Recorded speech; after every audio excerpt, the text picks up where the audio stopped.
Herkese merhabalar, kanalıma mutfağıma hoş geldiniz. Sizler için kuru yufkadan tava böreği tarifi hazırlıyorum. Tarifimize iç harcımızı hazırlayarak hemen başlayalım. 1 gram kıymayı tavaya alalım. Biraz su ile kavurmaya bırakalım. Kapatıyorum ve kavuruyorum. Evet, suyu çeken kıymanın üzerine sıvı yağ gezdirelim. 1 adet kuru soğan ve birlikte kavurmaya devam edelim.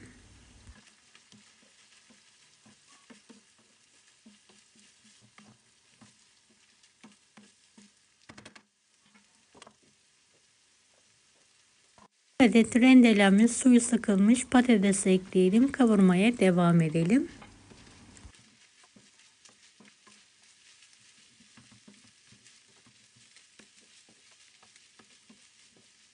Beni hangi ülkeden veya şehirden izliyorsunuz merak ediyorum. Yoruma yazarsanız sevinirim.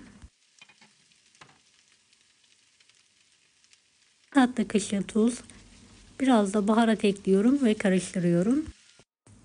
Evet, iç harcımız soğuduktan sonra yarım demet maydanoz ekleyelim ve karıştıralım.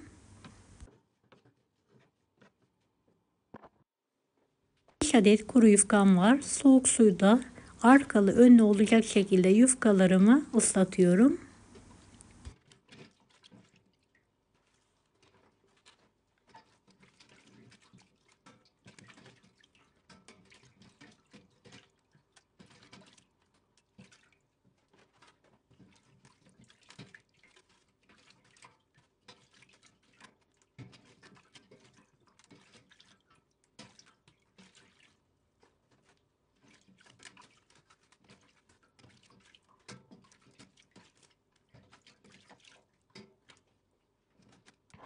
Tavamızı yağlayalım. Yufkaların yarısını kırarak tavamıza döşeyelim.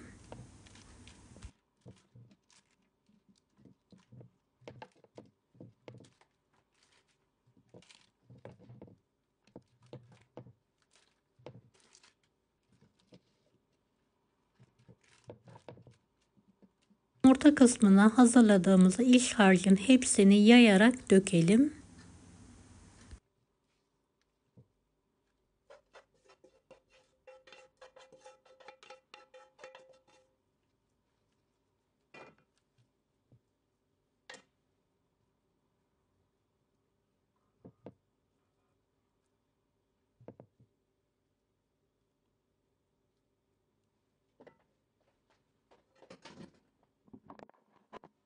Kalan yufkaları da üzerine alalım ve döşeyelim.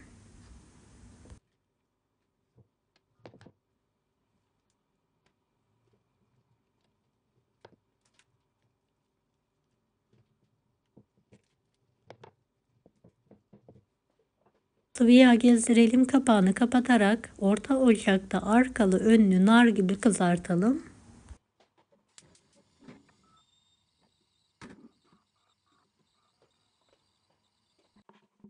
Kızaran böreğimizi kapak yardımıyla ters çeviriyorum. Tekrardan tavaya yağ alarak böreğimi kızartmaya devam ediyorum.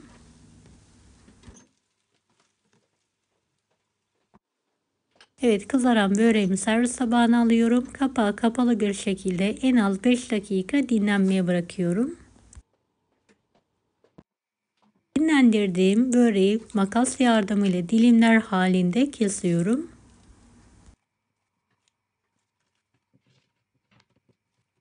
Bu böreği dilediğiniz iç malzemeli hazırlayabilirsiniz. Patatesli, peynirli, ıspanaklı.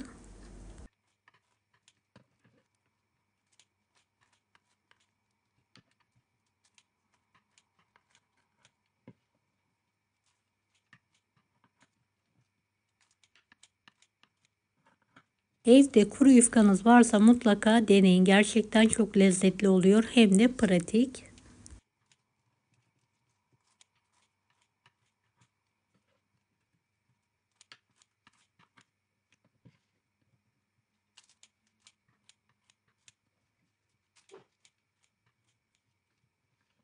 Evet, böreğimiz artık hazır.